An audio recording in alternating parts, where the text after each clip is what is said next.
What's going on, everybody? Almost Evil 33 here, and today I have another Battlefield 4 gameplay commentary for you guys, and you're going to be seeing some background footage of Operation Firestorm. We have some tank gameplay going on here, and after this you're going to be seeing some Dawnbreaker Rush Defense gameplay, and I'm playing as the Engineer class in both videos that you'll be seeing, and I kind of have the two spectrums of the Engineer class highlighted here.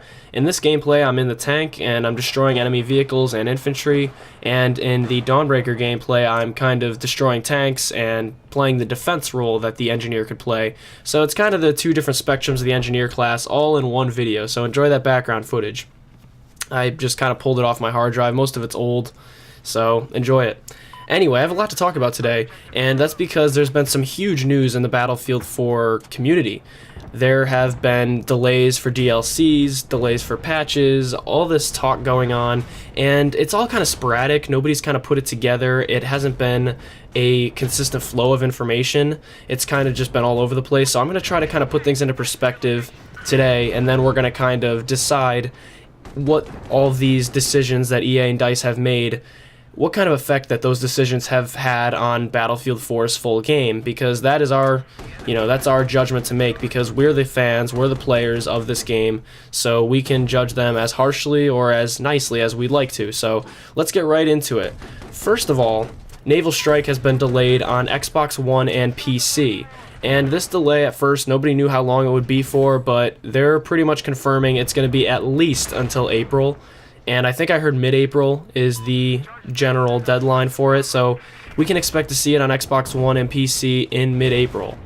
That is ridiculous. I mean, they gave us no warning that this would be delayed. They gave us no information. Instead, they kept dropping trailers, they kept doing this, they kept pumping us up for it, then they just throw us down literally the night before.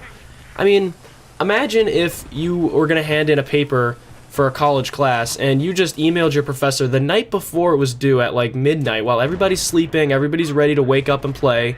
The professor's ready to, wake up, read everybody's paper, and you email them saying, "Oh, I'm gonna have to delay it. Can't do that. Sorry." I mean, they laugh in your face and just give you a 0, and this is ridiculous. I have never seen anything like this before in terms of the late notice that they're giving for a delay. I guess you kind of have to give them credit for having the quality control in place, because they knew that they could not physically release it to users right now on Xbox One and PC, but at the same time they released it on other consoles. I mean, it seems like common sense. Delay it for everyone. How is that fair? How is that fair at all? It's not fair.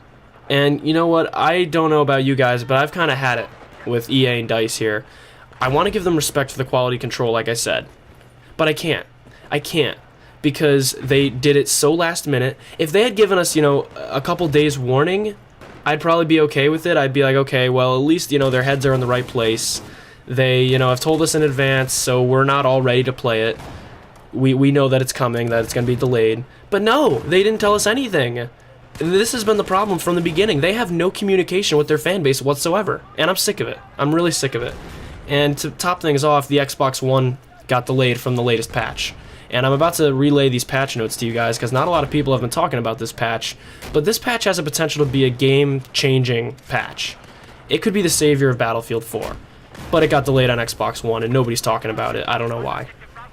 But anyway, I'm going to go through the patch notes, and let me know if you guys have played through the patch and Naval Strike. If you're on PS4, PS3, or 360, let me know how Naval Strike is, and anybody else, let me know how the patch is. If you guys have this patch downloaded, let me know how it's going, and I'm going to go through the patch notes right now for those of you who are unaware of them. So we have some general fixes, a lot of stability improvements. Hopefully crashing will occur much less frequently. We have some issues being fixed where the splash damage for infantry fighting vehicle shells, helicopter rockets, and mortar rounds would be unable to destroy deployed equipment.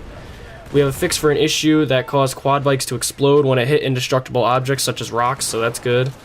That was always annoying. Fixed an issue where the ECM would sometimes fail to jam the incoming missiles. Fixed an issue that would cause sniper rifles to display too much bloom when aiming in snowy conditions. Shorten the takeoff distances for jets to match the length of the runways in the second assault maps. Fixed a new MAV riding exploit. Fix for going above the ceiling exploits in Operation Metro. Fix for soldiers getting catapulted when walking on steep surfaces.